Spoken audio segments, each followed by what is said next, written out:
To a great extent, I can attest to the fact that each of our children cultivated these virtues. This was variously accomplished in the home, at school, in church, and in sports. Virtues such as respect, integrity, honor, diligence, etiquette, and manners were for the most part informally passed on to them. They were trained in various sports, including swimming, soccer, taekwondo, gymnastics, basketball, table tennis, lawn tennis, and karate, among others. They memorized several passages of the Bible and were quite useful in church activities. Our intention was not so much to make our children superstars, although each of them is a champion in his own right. We wanted them to be well adjusted in the world and be responsible citizens. I am quite grateful God granted this our request. Time and again, thousands of kilometers away from home, we get great feedbacks on the children who are now grown. Mr. Vice Chancellor, sir, I'm persuaded that parents owe the ace to turning around the fortunes of Nigeria. Once parents take their nurturing functions more seriously, our children will become global trailblazers and pace setters. Nigeria will assume a rightful place in the committee of nations.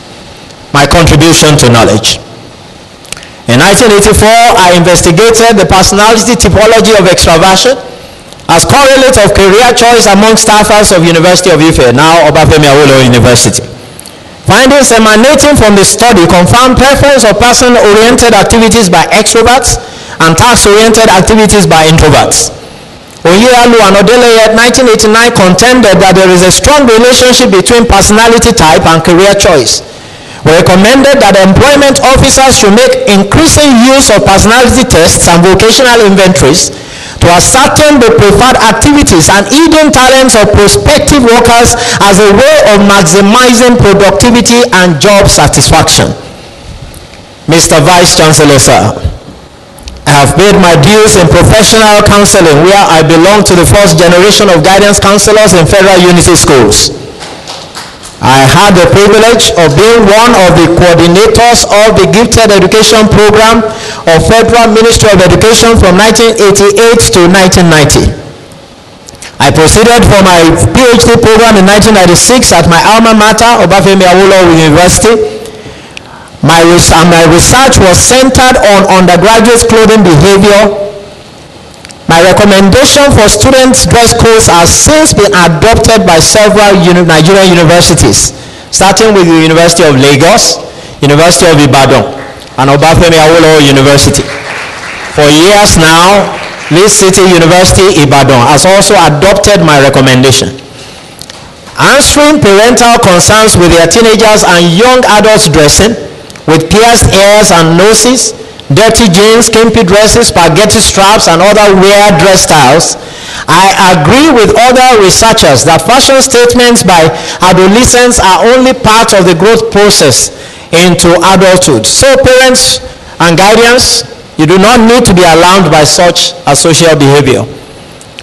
Allow and Odeleye 2006 in a study, Faith and Gender, Any Correlation with Clothing Behavior, concluded that gender and religiosity were reliable predictors of clothing habits. The subject of peer and social influence on the clothing habits of individuals again was reaffirmed.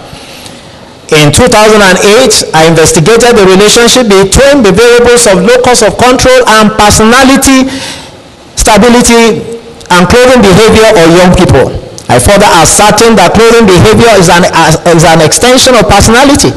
Thus, it is comforting to parents, counselors, teachers, and other stakeholders that the child may be helped to adjust into adulthood more easily with observation of his dressing.